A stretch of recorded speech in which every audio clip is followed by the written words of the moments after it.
dari pelajar.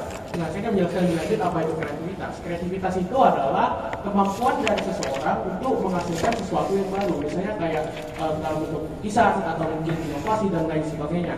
Kemudian kualitas berpikir di sini adalah kualitas bagaimana pelajar ini mampu memahami sesuatu atau mungkin berpikir kritis akan suatu hal gitu. Kemudian ChatGPT ini secara singkat adalah sebuah search engine yang dimana ketika Anda memasukkan suatu input, misalnya Anda ingin mencari suatu hal, ChatGPT ini akan merangkum dari data-data yang dimilikinya dan kemudian akan memberikan rangkuman tersebut kepada Anda. Baik, langsung saya akan masuk ke dalam status quo. Status quo saat ini adalah perkembangan teknologi. Perkembangan teknologi saat ini terjadi dikarenakan semakin komplikatednya atau semakin banyaknya hal-hal yang perlu dihadapi di dunia ini, sehingga tujuan dari perkembangan teknologi adalah mempermudah pekerjaan. Di mana jika dari sisi pelajar kita mengetahui bahwa dari tahun ke tahun semakin banyak hal-hal yang harus dihadapi oleh pelajar, sehingga perkembangan teknologi ini salah satunya adalah ChatGPT menjadi kebutuhan pelajar karena mereka ingin cepat dan mudah. Akan tapi status quo saat ini pelajar jauh memiliki kecenderungan untuk memilih daripada untuk menjiplak apa yang disampaikan oleh ChatGPT ketimbang berpikir terlebih dahulu tentang hal tersebut. Baik, saya akan masuk ke dalam kenapa secara prinsip hal ini akan terjadi. Pertama, teknologi. Saya sudah jelaskan sebelumnya esensinya bahwa memang teknologi itu untuk mempermudah kehidupan kita. Di mana teknologi artinya akan semakin berkembang sehingga akan menjadikan kebutuhan utama dari pelajar dalam hal mengerjakan tugas mereka atau mungkin memikirkan ide-ide dan sebagainya. Pada akhirnya apa? Akan menyebabkan suatu ketergantungan dari anak ini karena sesuai dengan status quo di mana mereka memilih untuk menjiplak ketimbang untuk berpikir terlebih dahulu. Sehingga pada akhirnya apa? Akan terjadinya penurunan kreativitas dan kualitas berpikir dari si pelajar ini sendiri. Kemudian secara esensi pelajar, kita tahu bahwa esensi dari pelajar itu adalah untuk belajar dan merangkum serta menangkap informasi yang diterimanya. Tetapi karena ChatGPT ini mempermudah dari si siswa ini untuk berpikir dan untuk memahami dari materi tersebut, pada akhirnya apa? Siswanya akan termanjakan dan pada akhirnya tidak sesuai dengan esensi belajar yang akan saya jelaskan lebih lanjut. Nah, saya akan menjelaskan bagaimana pada akhirnya akan berdampak pada level individu atau pada level si pelajar ini sendiri. Nah, dengan adanya teknologi akan membuat kayak si pelajar ini akan bermalas-malasan. Saya sudah berulang-ulang kali menyebutkannya. Nah, sehingga pada akhirnya apa? Tidak terpenuhinya esensi belajar, di mana pemahaman dari siswa ini secara kognitif ataupun komprehensif.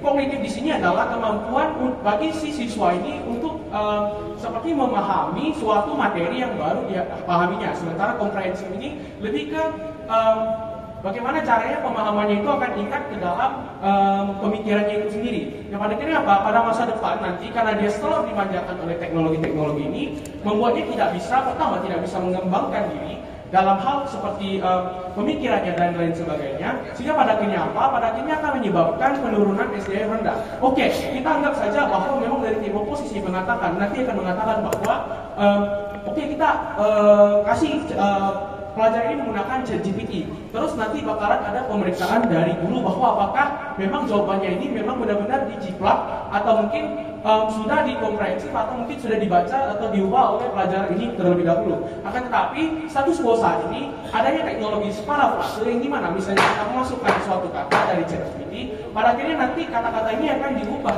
menjadi kata-kata baru sehingga tidak menunjukkan bahwa ini merupakan hasil dari ChatGPT ini sendiri. Kemudian mereka akan mengatakan bahwa pada akhirnya nanti guru juga akan mewajibkan siswa untuk membaca materinya terlebih dahulu. Misalnya kita ambil contoh sebelum presentasi, yang dimana nanti guru mewajibkan itu untuk membaca sebelum presentasi. Akan tetapi guru tidak benar-benar mengawasi apakah siswa benar-benar paham, sehingga kami rasa bahwa jika misalnya nanti tim oposisi menyampaikan hal ini tidak akan terjadi. Sehingga kesimpulannya apa? Kesimpulannya adalah keberadaan dari ChatGPT akan berdampak buruk bagi siswa. Baik, saya rasa sekian saja yang bisa saya sampaikan. Terima kasih. Waktu yang dihabiskan oleh pembicara satu dan exit Pro adalah 4 menit 48 detik. Kepada pembicara satu dari tim kontra, saya persilakan. Saya akan mulai berbicara dalam hitungan 3, 2, 1. Dewan juri yang terhormat, seperti yang kita ketahui, status quo pada saat ini itu mengatakan bahwa ChatGPT sering dimanfaatkan oleh para pelajar dan direkomendasikan juga loh dalam juri oleh para guru. Seperti yang status quo sudah disampaikan oleh tim pemerintah, mereka mengatakan perkembangan teknologi itu semakin banyak dan itu tuh mempermudahkan pelajar. Bukankah itu lebih